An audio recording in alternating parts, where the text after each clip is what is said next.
নমস্কার বন্ধুরা, বাংলার ইনভেস্টর ইউটিউব চ্যানেলে আপনাদের সবাইকে স্বাগত জানাই। চ্যানেলে প্রথমবার এসে থাকলে চ্যানেলটা অবশ্যই সাবস্ক্রাইব করে রাখবেন। তো বন্ধুরা, আজকের দিনে দেখতে পাচ্ছেন এই নিফটি ফিফটি একদম ফ্ল্যাটিশ টাইপের বন্ধ হয়েছে। তবে আজকে এই মার্কেটে এই যে ভলিটিলিটি, এটা একটু বেশিই ছিল দেখতে পাচ্ছেন। আজকের দিনে লো কত লাগিয়েছে 23,954, এবং আজকের হাই কত এই 24,041, মানে মোটামুটি 200 পয়েন্টের কাছাকাছি মুভমেন্ট আজকে সারাদিনে এই নিফটি ফিফটি দেখিয়েছে। এবং এই ভলিটিলিটির পেছনে কারণও ছিল আজকে এই নিফটি ফিফটির মান্থলি যে এক্সপায়ারি সেটা ছিল, এটা কিন্তু কোনো উইকলি এক্সপায়ারি নয়। অর্থাৎ এক একটা মাসের যে কন্ট্রাক্ট গুলো সেগুলো সব আজকে এক্সপায়ার হয়ে গেল, তো সেই কারণে ভলিটিলিটি ছিলই। তবে আজকে মার্কেট পড়ে যেতে পারতো, কিন্তু সেই পতন থেকে বাঁচিয়েছে একটাই সেক্টর, সেটা হচ্ছে আমাদের এই মার্কেটের নিফটি আইটি ইন্ডেক্স। এই আইটি ইন্ডেক্সে দেখতে পাচ্ছেন আজকে 3.32% কাছে তেজি দেখতে পাওয়া গেছে। প্রায় 1000 পয়েন্টের কাছাকাছি এই নিফটি আইটি ইন্ডেক্স বেড়েছে, তো অনেকটাই পজিটিভ কন্ট্রিবিউশন এই নিফটিতে দিয়েছে। এই নিফটি আইটির মধ্যে দেখতে পাচ্ছেন টোটাল যে 10খানা কোম্পানি রয়েছে, তো সেই সবগুলো কোম্পানি আজকের দিনে সবুজে বন্ধ হয়েছে। প্রতিটা কোম্পানি ভালো পারফর্ম করেছে। আজকে বাজারে প্রেসার তৈরি করেছে কোন কোম্পানিগুলো, মোটামুটি দেখতে পাচ্ছেন এই আইসিআইসিআই ব্যাংক 40 পয়েন্টের কাছাকাছি নেগেটিভ কন্ট্রিবিউশন দিয়েছে। তারপরে হিন্দুস্তান লিভার প্রায় 30 পয়েন্টের কাছাকাছি, এগুলো সব নেগেটিভ দিকে। তারপরে বেল দেখতে পাচ্ছেন 14.24%, তারপরে রিলায়েন্স রয়েছে 12.30%, এবং তারপরে এইচডিএফসি ব্যাংক এটা 9.35% মাইনাস কন্ট্রিবিউট করেছে। এবং অন্যদিকে কোন শেয়ার গুলো আজকে বাজারকে মোটামুটি ধরে রেখেছিল,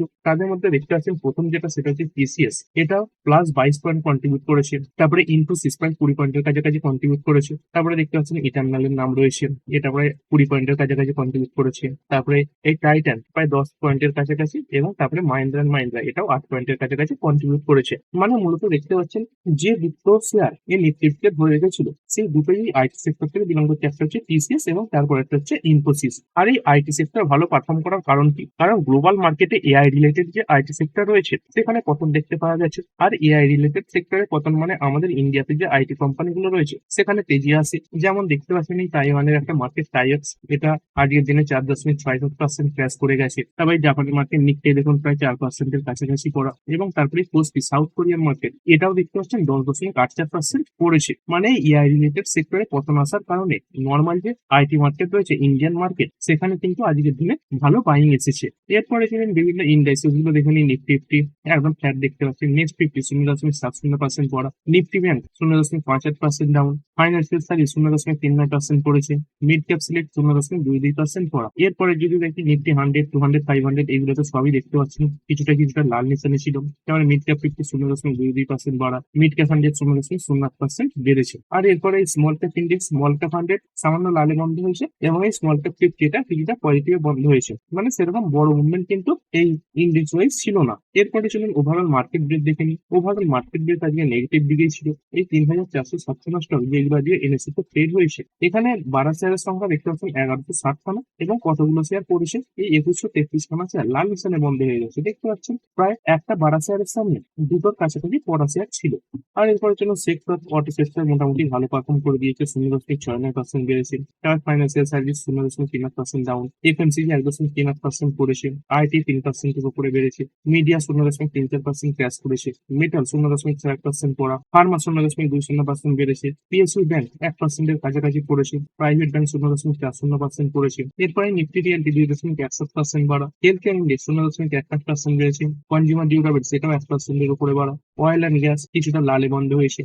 তো এরকম পারফরমেন্স আজকে সেক্টর ওয়াইজ দেখতে পাওয়া গেছে। আর এই নিফটি যদি লেভেলের কথা বলি, দেখুন নিচের দিকে 23,900 এই লেভেলটা খুব গুরুত্বপূর্ণ। 23,900 লেভেলটা ভাঙলে নিচের দিকে একটা বড় পতন আসতে পারে, এবং ওপর দিকে 24,100 লেভেলটাকে ভাঙলে এই 24,300 পর্যন্ত যেতে পারে। অর্থাৎ এই যে রেঞ্জ এটা খুবই ছোট রয়েছে। এরপরে টপ গেনার লুজার এই কোপোর্স আইটি সেক্টর থেকে বিলং করছে, 10.15% বেড়েছে। তারপরে Lodha developers real estate company 9.37% বাড়া। তারপরে হেক্সাগর টেক এটা 4.92% আপ, অ্যাপেল 3i এটা 9.32% বেড়েছে। তারপরে ই ক্লাস সার্ভিস বেড়েছে 4.42%। সিটি ইউনিয়ন ব্যাংক এখানেও ভালো তেজি এসেছে, দেখতে পাচ্ছেন হঠাৎ করে তেজি, মানে এই কোয়ার্টার ওয়ান রেজাল্টের কারণেই বেড়েছে, 7.97% আপ হয়েছে। তারপরে কল্যাণ জুয়েলার্স এখানেও লাগাতার তেজি আসছে, আজকে 7.72% বেড়েছে, এবং এক মাসে দেখুন 60%-এর উপরে রিটার্ন তৈরি করে দিয়েছে। তারপরে গ্যালেন্ট ইস্পাত এটা 5%-এর আপার সার্কিট লাগিয়েছে। এরপরে যে পড়া শেয়ার গুলো সেগুলোর মধ্যে দেখতে পাচ্ছেন এই গ্র্যাভিটা ইন্ডিয়ার নাম আসছে, 8.48% পড়া, প্রায় 8.5%। তারপরে গডফ্রে ফিলিপস এটা 7.8% পড়েছে। তারপরে হিন্দুস্তান ইউনিলিভার 7.1% ক্র্যাশ করেছে।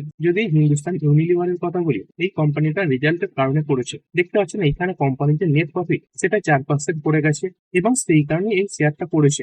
দেখতে পাচ্ছেন এই যে নাম্বারটা যেটা সামনে এসেছে এটা ইনভেস্টরদের ডিসঅ্যাপয়েন্ট করেছে। তারপরে বরুণ বেভারেজ সেক্টরে কাজ করে একটি কোম্পানি প্রায় 7.5%-এর উপরে ক্র্যাশ। এইখানে দেখতে পাচ্ছেন কোম্পানির কোয়ার্টার যে নেট প্রফিট এটা 15.5% বেড়েছে, কিন্তু এটা বাড়া সত্ত্বেও পড়ে গেল কেন শেয়ারটা? দেখতে পাচ্ছেন মার্কেটের যে অনুমান ছিল সেই যে অনুমানটা সেটাকে মিস করে গেছে, তো এই কারণে শেয়ারটা পড়েছে। তারপরে সুইলন এনার্জি এখানে বড় ক্র্যাশ এসেছে, 9.7% পড়ে গেছে এবং 3 মাসের সর্বনিম্ন জায়গাতে এই সুইলন এনার্জির যে প্রাইস সেটা পৌঁছে গেছে। এখানে পড়ে যাওয়ার কারণ কি? এইখানে কোম্পানিটার নেট প্রফিট এটাই দেখতে পাচ্ছেন 6% পড়ে গেছে, পড়ে হয়েছে 305 কোটি এবং মার্কেটের একটা অনুমান ছিল, দেখতে পাচ্ছেন সেই যে অনুমানটা সেটাকেও মিস করে গেছে, এই কারণে বড় পতন হলো। এছাড়া ওই ক্যাবডি গ্লোবাল 6.87% ক্র্যাশ, লুহামা ওয়েলথ ম্যানেজমেন্ট 6.1% করেছে, তারপরে অ্যাভিনিউ সুপার মার্ট সেটা 4.39% ক্র্যাশ করেছে। এরপরে তুমি গ্লোবাল মার্কেট দেখে নিন, ড্যাক্স জার্মানির মার্কেট 0.20% পড়া, তার ফুটসি 100 প্রায় 0.5%-এর কাছাকাছি বাড়া রয়েছে। ক্যাপ ফর্টি ফ্ল্যাটিশ টাইপের ট্রেড করছে এবং ইউরোস্টক্স এটা 0.23% পড়েছে।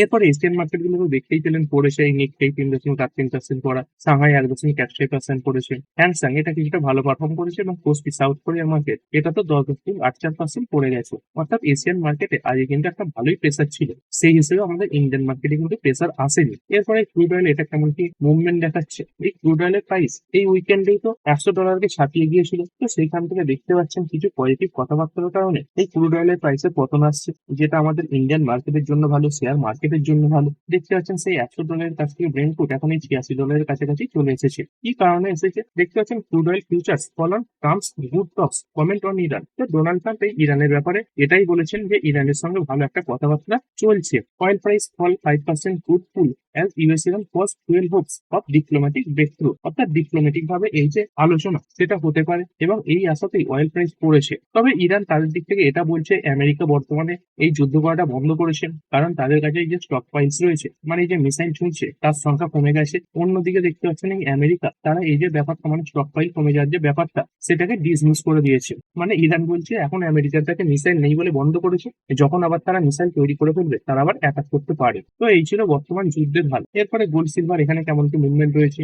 গোল্ড আজকের দিনেও পড়েছে 1.06% পড়া এবং সিলভার এটা 2.11% পড়ে গেছে। তো এই গোল্ড সিলভারের মুভমেন্ট দেখবেন, এই গোল্ডে যতটা উত্থান পতন দেখতে পাওয়া যায় সিলভারে প্রায় তার ডবল উত্থান পতন দেখতে পাওয়া যায়। তো সেরকম মুভমেন্ট আজকের দিনে প্রায় দেখতে পাচ্ছেন। এই সিলভার এটা তো 2.5 লাখের কাছাকাছি কনসলিডেট করতে লেগেছিল, তো সেখান থেকে লাগাতার করতে করতে এই 2,17,000-এর কাছাকাছি চলে এসেছে। এরপরে কোয়ার্টার ওয়ানের রেজাল্ট আজকে বহু কোম্পানি তাদের নাম্বার পেশ করবে। কিছু কোম্পানি দেখতে পাচ্ছেন এলএনটি রয়েছে, তারপরে হাল রয়েছে, ফাইজার রয়েছে, বরুণ বেভারেজেস রয়েছে, এরকম 70-এরও বেশি কোম্পানির নাম সামনে আসছে। এই অম্বুজা সিমেন্ট, তারপরে সুইলন এনার্জি, বিড়লা সফট রয়েছে, টাটা ক্যাপিটাল রয়েছে, চোলামণ্ডলম ইনভেস্টমেন্ট রয়েছে, পাইন ল্যাবস রয়েছে। তো এরকম কিছু কোম্পানির নাম্বার ইতিমধ্যে এসে গেছে, সেগুলো দেখে নেব। আমাদের প্রথম কোম্পানি হচ্ছে টাটা ক্যাপিটাল লিমিটেড। মোটামুটি দেখতে পাচ্ছেন 1.30% বেড়ে বন্ধ হয়েছে। এখানে কেমন ছিল নাম্বার? কোম্পানির কোয়ার্টার ওয়ানের যে নেট প্রফিট এখানে দেখতে পাচ্ছেন 56% বৃদ্ধি দেখতে পাওয়া গেছে, কারণ কোম্পানির এই যে লেন্ডিং বুক বা ধার দেওয়ার পরিমাণ সেটা বেড়েছে এবং তারই সঙ্গে সঙ্গে অ্যাসেট আন্ডার ম্যানেজমেন্ট এটা দেখতে পাচ্ছেন 2.9 লাখ কোটিকে ছাপিয়ে গেছে।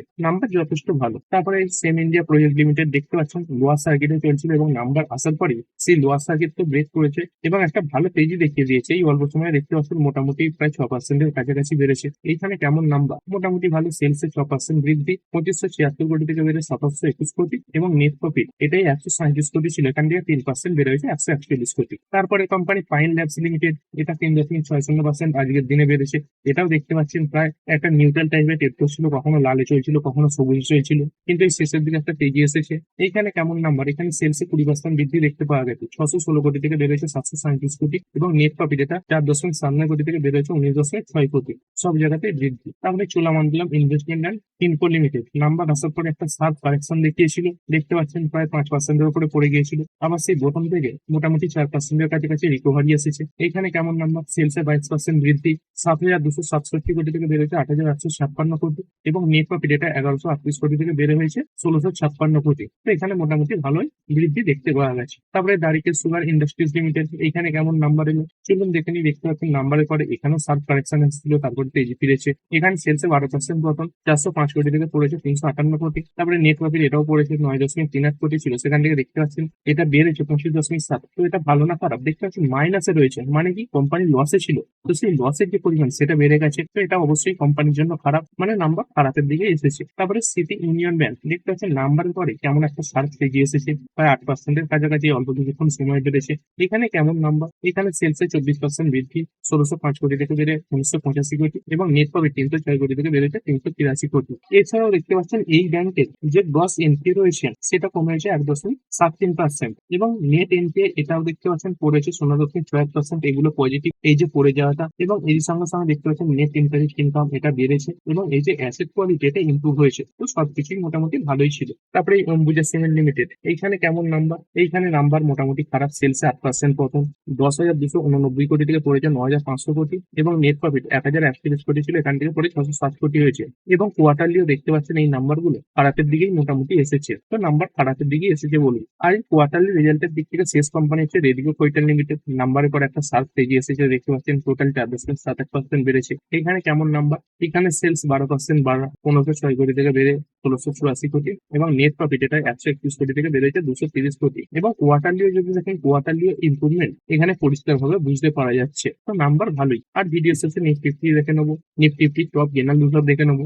নিফটি 50 আজকে 30টা কোম্পানি সবুজে বন্ধ হয়েছে দেখতে পাচ্ছেন, এবং পড়ে যাওয়ার স্যারের সঙ্গে 20খানা। আর এদের মধ্যে কোনগুলো সব থেকে ভালো এবং সব থেকে খারাপ পারফর্ম করলো, নিফটির মধ্যে দেখতে পাচ্ছেন টপ পারফর্মার আজকের দিনে টিসিএস 4.46% বেড়েছে, তারপরে ইটার্নাল বেড়েছে 4%-এর কাছাকাছি, টেক মাহিন্দ্রা 3.49% বাড়া, নেসলে ইন্ডিয়া বেড়েছে 3.19%, এবং সিবলা এটা 2.67% বেড়েছে। আর পড়ে যাওয়া শেয়ার কোনগুলো, হিন্দুস্তান ইউনিলিভার 7.1% ডাউন, বেল এটা 4.46% পড়েছে, কোল ইন্ডিয়া পড়েছে 3.98%, এনটিপিসি 2.19% পড়া, এবং আইসিআইসিআই ব্যাংক এটা 1.94% পড়ে বন্ধ হয়েছে। তো ঠিক আছে বন্ধুরা, আশা করছি ভিডিওটা আপনাদের ভালো লেগেছে। আপনি চাইলে এটাকে লাইক এবং শেয়ার করতে পারেন।